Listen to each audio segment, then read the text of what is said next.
온 우주 만물을 창조하시고 지금도 운행하시는 분이 주 하나님이십니다. 그런 능력의 하나님이 우리의 아버지가 되시는데도 이 땅의 그리스도인들은 세상 사람들과 별반 다르지 않게 살아가고 있습니다. 매일 염려하고 초조, 불안, 걱정, 근심이 끊이지 않고 살아가니 말입니다. 예전에 어린 곰을 쫓는 치타의 동영상이 인기를 끌었던 적이 있었습니다. 아마 기억하실 겁니다. 어린 곰이 자기가 힘이 없는 줄을 모르고 뛰어다니며 놀고 있었습니다. 그런데 이때 사냥감을 찾던 치타가 어린 곰을 발견하고는 잡아먹으려고 공격하다가 갑자기 멈칫하고 도망가기 시작합니다.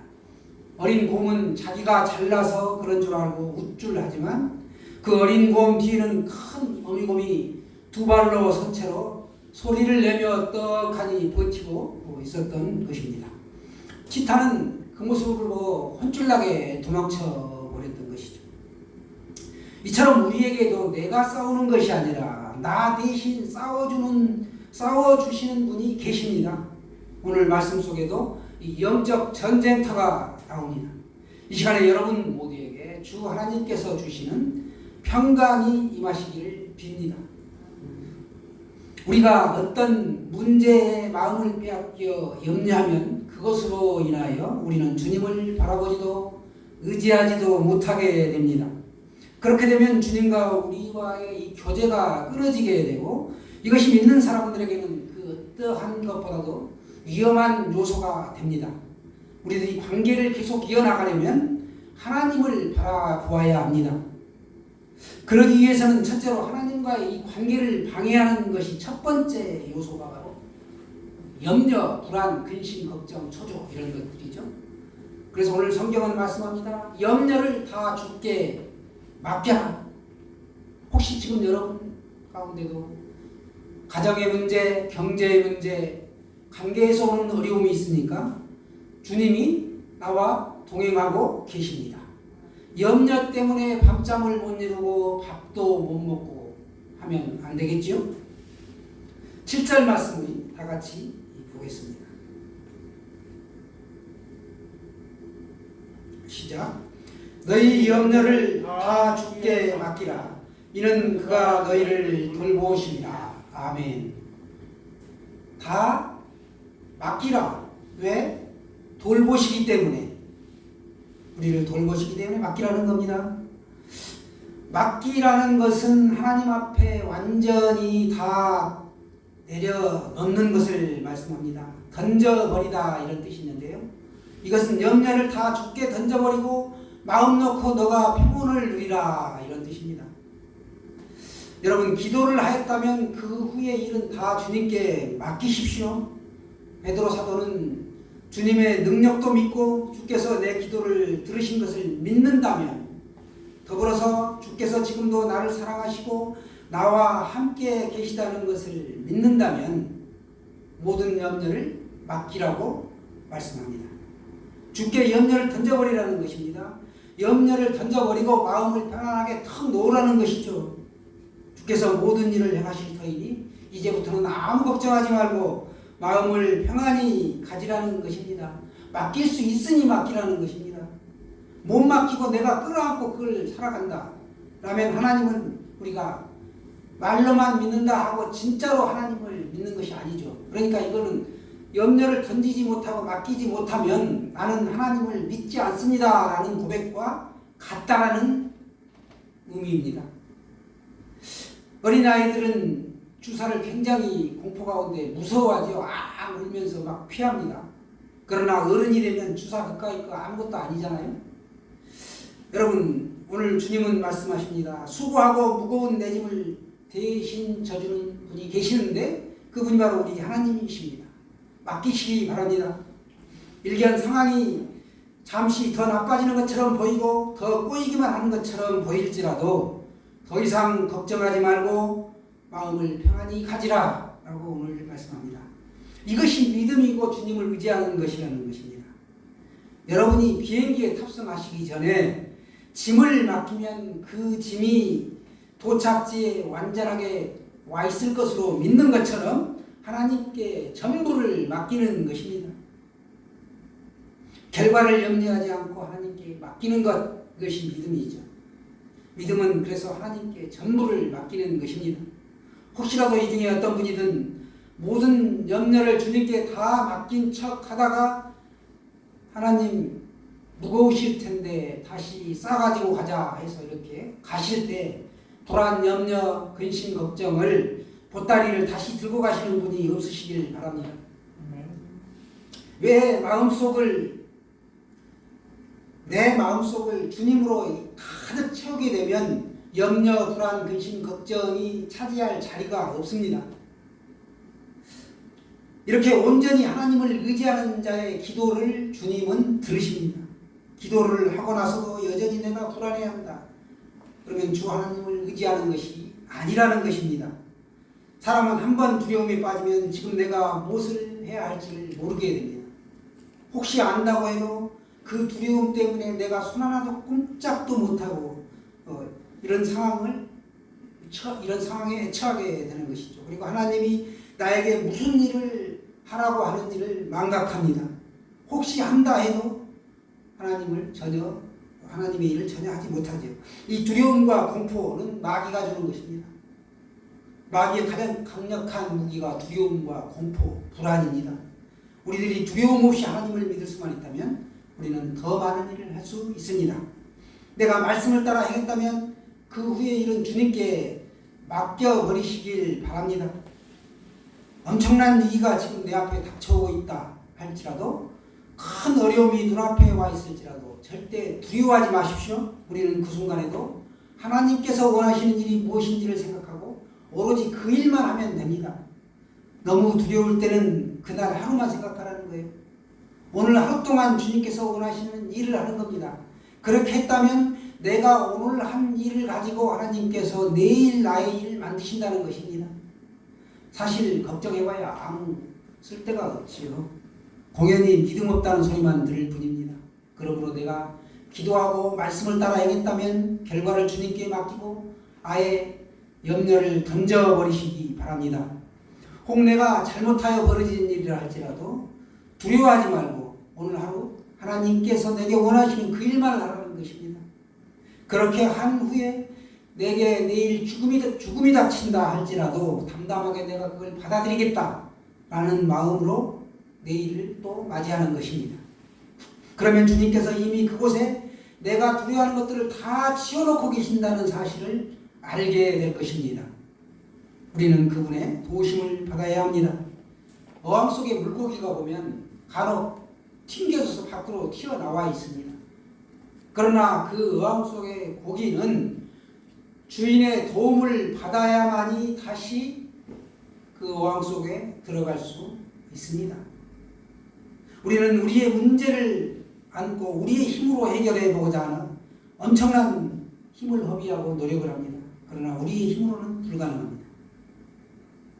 하나님의 말씀 앞에서 우리의 문제를 맡기는 여러분 되시길 바랍니다.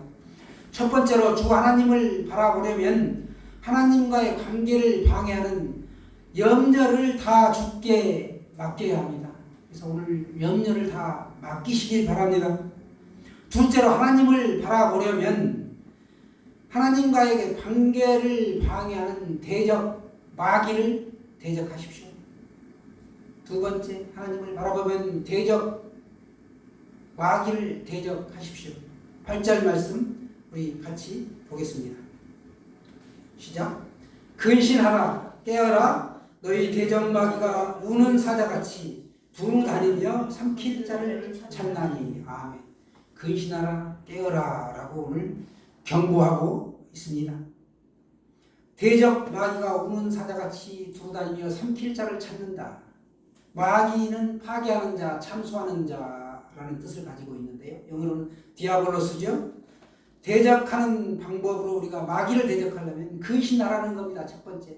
근신하라는 것은 정신을 바짝 차리고, 즉 긴장감을 가지고 사태를 바라보라는 것이죠. 두 번째, 깨어라. 초소에서 경비를 서는 경비병이 잠을 자지 않고 사주경계, 앞뒤, 전후 좌우를 경계하며 잘 살피는 것처럼 분별하여 살피라는 것이죠. 졸지 말고 깨어 있으라 라는 것입니다. 성경의 구약에 보시면 엘리 제사장은 두 아들이 사망했다는 소식을 듣고 의자에 앉아서 졸다가 그만 넘어져서 목뼈가 부러져 죽었습니다. 졸았다는 것이죠. 영적으로 깨어있지 않고 육신적으로도 잠이 들어 있었습니다. 실제로 베드로는 예수님께서 겟세마네에서 마지막 기도를 하실 때 졸았죠. 그리고 그 전에 닭이 울기 전에 예수님을 3번 부인합니다. 제자들이 다 부인할지라도 나는 예수님을 끝까지 붙잡겠습니다 했는데도 불구하고 그 밤에 닭이 울기 전에 예수님을 3번씩이나 부인합니다. 베드로는 이 자신의 뼈아픈 실수를 떠올리며 오늘 예수님의 말씀을 전하고 있습니다. 주님 다시 오실 때까지 근신하라 깨어라 이 말씀을 결단코 붙들고 멈추지 말라는 거예요. 너희 대적마귀가 배고파 우는 사자같이 두루두루 동서남북을 다니며 삼킬 자를 찾는다 라고 말씀합니다. 사단 마귀의 공격은 실제이고 사실입니다. 예수님께서 십자가에 달리셨을 때 다 이루셨다라고 말씀하셨습니다. 그러므로 예수님 안에 있으면 결단코 마귀에게 공격을 당하지 않습니다.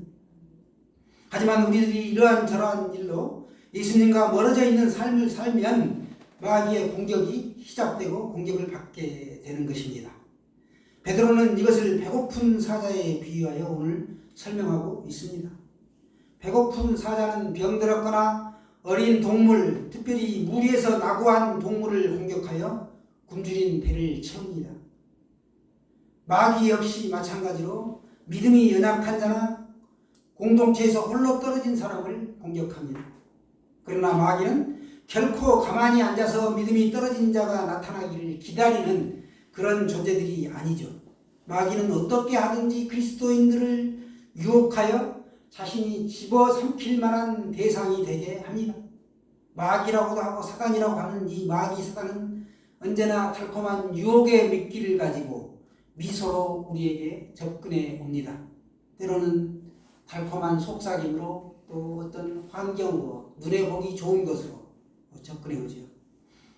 미끼 근처를 맴도는 물고기는 위험합니다.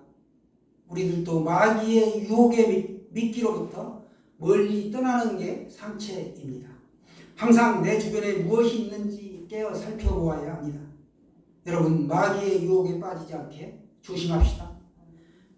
마귀의 유혹에 빠지지 않으려면 방심하거나 영적인 게으름을 피우지 않아야 합니다. 마귀가 가장 좋아하는 사람은 영적인 일에 긴장감을 잃어버린 사람입니다.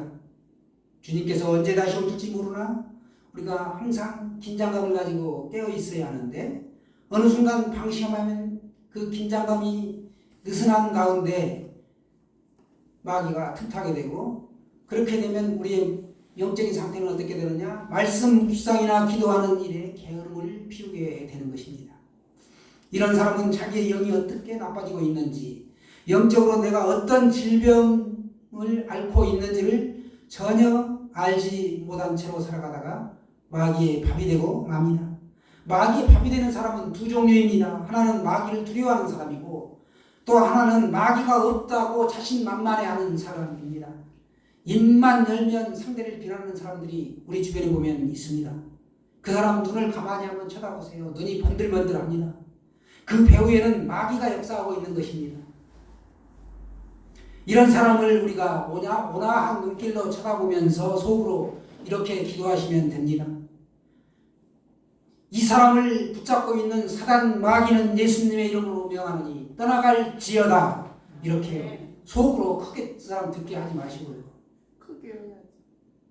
그 사람이 들으면 기분 나쁘니까 조용히 속으로 하시면 됩니다. 그 사람이 없는 데서는 크게 해야죠. 무엇보다 하나님의 말씀을 묵상하고 기도하는 일 자체를 귀찮게 여겨 마귀의 유혹에 빠지지 마시길 바랍니다. 묵상하고 기도하는 일 자체를 우리가 중하게 여겨야 한다는 것입니다. 자연히 우리가 영적으로 게을러지고 나태하게 되면 묵상하고 기도하는 일 자체를 귀찮게 여깁니다. 그러면 그 틈을 비집고 마귀가 들어오는 것이죠.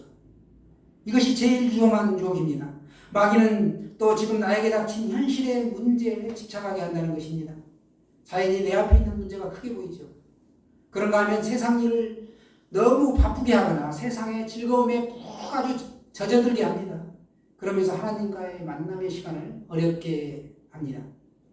이렇듯 현실 문제에 빠져 있거나 세상 즐거움에 빠져 하나님과의 만남의 시간을 갖지 못하게 되면 방심하게 되고 자연히 게으름에 빠지게 되는 것이죠.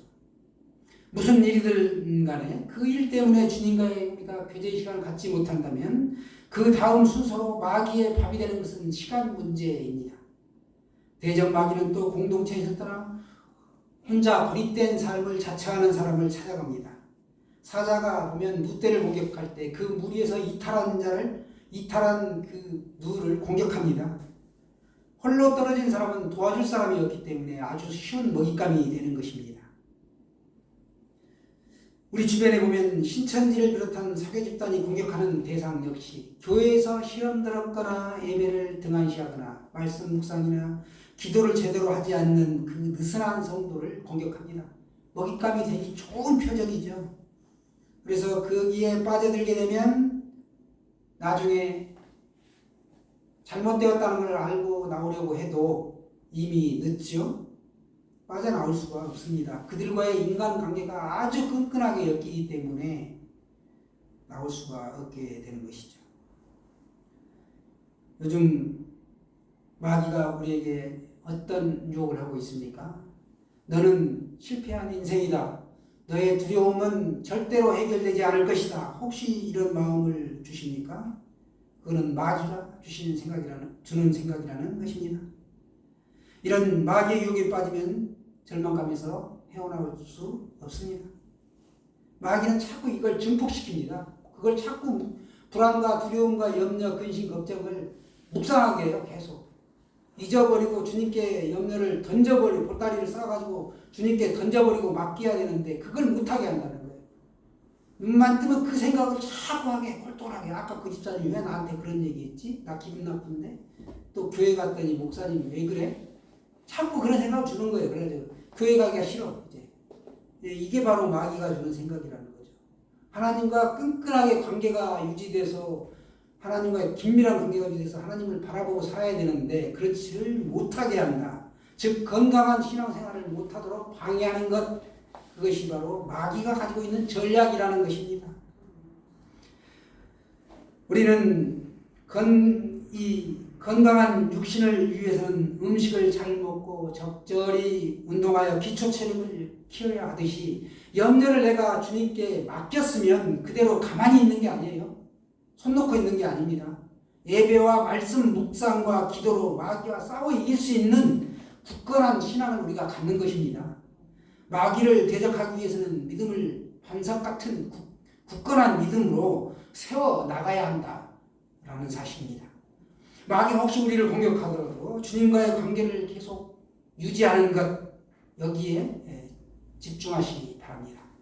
그러면 어떠한 상황이 와도 내가 주님께 충성할 수 있는 것입니다. 불평이나 원만이 일어나려고 할 때 먼저 감사하고 더욱 열심히 하나님을 찬양하시길 바랍니다. 주 안에서 사랑하는 여러분, 좌절과 절망에 빠지게 하는 마귀의 공격을 이기기 위해 우리가 오늘 첫 번째로 염려를 주께 다 맡기라 라고 말씀한 대로 우리가 살아가기를 원합니다. 하나님께 기도했으면 다시는 그 일로 염려할 필요가 없다는 것이죠. 왜? 하나님께서 마귀의 공격으로부터 이길 수 있는 말씀과 또 여러 가지 힘을 주시기 때문에 우리의 삶을 인도하시기 때문에 그렇습니다.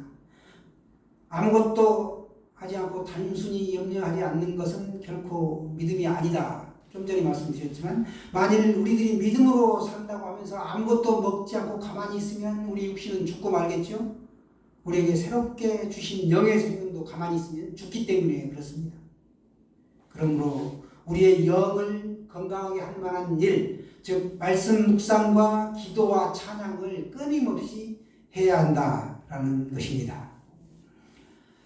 영의 양식인 말씀을 제때에 섭취하고 경배와 찬양으로 예배드리며 영의 운동이라고 할 수 있는 봉사와 섬김과 나눔의 삶을 우리가 열심히 반복적으로 계속 행해야 하는 것입니다. 그때 영의 생명이 계속 이어지는 것이죠. 내 마음을 말씀으로 가득 채우는 것, 이것이 바로 마귀에게 틈을 주지 않는다라는 것을 기억하시고, 우리는 앞으로 어떤 일을 만날지 우리가 알지 못하고 살아가지요. 이 땅에 사는 날 동안 내 형제 자매 누구라도 고난은 있습니다. 나만 겪는 고난이 아니다라는 것이죠. 우리의 고난은 잠깐이요, 하늘에 받을 상은 영원합니다. 하나님은 오늘 우리에게 말씀하십니다. 모든 염려를 주께 다 맡기라. 그리고 근신하라, 깨어라. 왜? 주님께서 우리를 돌보시기 때문에 그렇습니다. 지금도 마귀의 역사는 계속되고 있습니다. 그러나 하나님의 말씀에 우리가 귀를 기울이고 있는 사람은 절대로 쓰러지지 않습니다. 하나님의 약속의 말씀에 우리가 자신을 기꺼이 내맡기시길 바랍니다. 그리고 여러분의 마음 중심을 하나님께 드리십시오. 그리하면 염려하는 그 삶이 변하여 어느 순간 기쁨의 삶이 됩니다. 즐겨 순종하여 대적 마귀를 물리치고 복받는 인생 되시기를 축원합니다.